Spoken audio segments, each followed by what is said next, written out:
السلام عليكم ورحمة الله وبركاته. كل سنة وانتم طيبين. احنا هنصلح النهارده الاستشوار. العطل اللي عندنا في الاستشوار ان هو ما بيطلعش هواء سخن، هو بيشتغل عادي خالص بس الهواء السخن ما بيطلعش. فاحنا هنشوف ايه المشكلة. اول حاجة هنفك المسمارين دول. عندنا مسمارين هنفكهم بعدين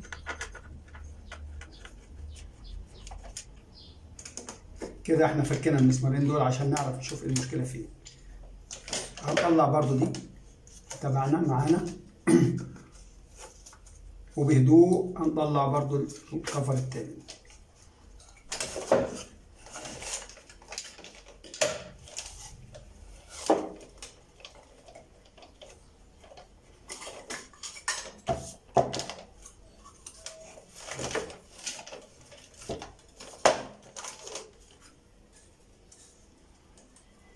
ده الاستشوار من الداخل، تمام. في هنا ايه سلك ده مقطوع، وعندنا برضو قطع تاني فين في الحته دي، يعني السلكه دي مش واصله واخده الدايره. اذا كان يستدعي الموضوع احنا كنا ممكن نغير لفات السلك بالكامل، فاتضح ان الموضوع ما فيهوش اي مشكله اطلاقا ان احنا نوصل الحتت المقطوعه بس. اول حاجه هنوصل دي ممكن بسلكه، عايز تلحمها الحمها، مش عايز تلحمها برضو توصلها عادي جدا ومفيش اي مشكله فيها. دي واحده، والتانيه نفس الكلام برضو هنوصلها تبقى نفس الموضوع.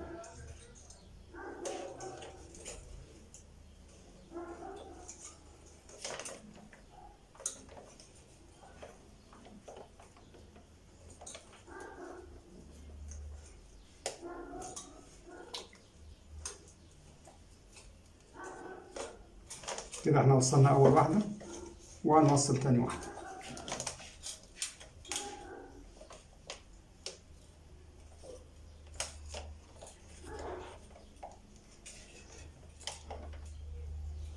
كده احنا وصلنا الاثنين، ادي واحده دي كمان وصلت ودي وصلت، ونتاكد انه هنا السلك مش ملمس في بعضه عشان ما يعملش قفله او يقصر مسافه السلك ويسخن بزياده، فبالتالي ممكن يبوظ تماما.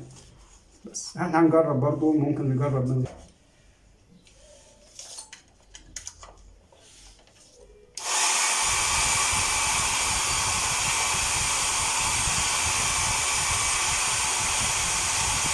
السلك هيبقى وهيشتغل معانا عادي. طبعا احنا لازم نخليه قصاد الهواء، لازم السلك ده يبقى قصاد الهواء عشان ما يديلوش حراره زياده ويفضل شغال. الهواء بيبرده شويه.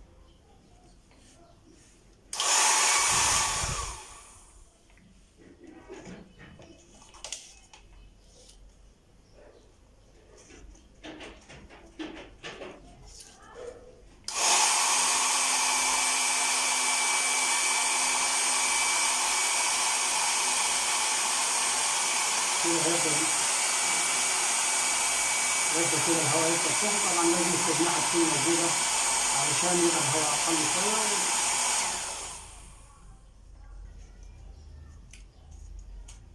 نبدأ نقفل الاستشوار. أول حاجة نحط الكفر بتاع عشان يحملنا السلك، وبعد كده نحط دي. هنلاحظ انه هنا في فتحة لازم تيجي قصاد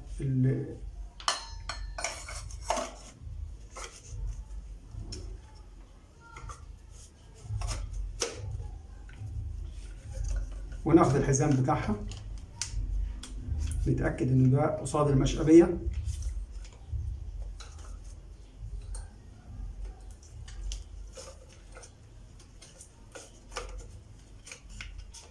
عشان دي ليها شفة من الداخل بتمسك الاتنين مع بعض.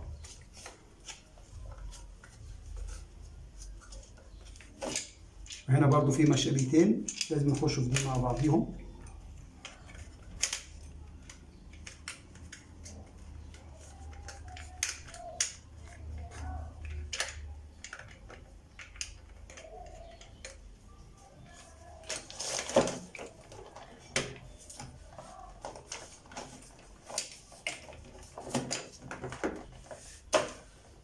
وبكده احنا قفلنا الاستشوار وخلصناه تماما.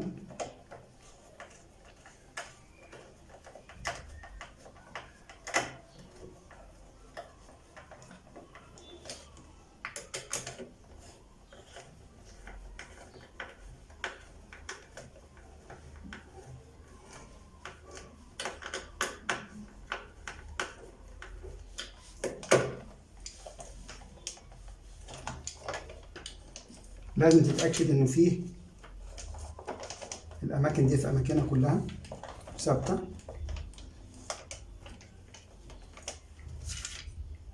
يبقى هنا في مشقبيتين هناخدهم ونركبهم في دي، في الحزام بتاع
وبكده احنا خلصنا الاستشوار، وصلنا السلك في بعضه، وان شاء الله يبقى شغال تمام 100% ومفيش اي مشكله فيه اطلاقا.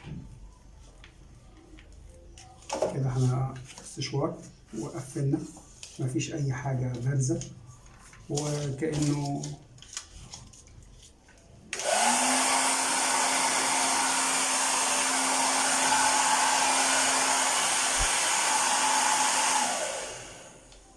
والسلام عليكم ورحمه الله وبركاته.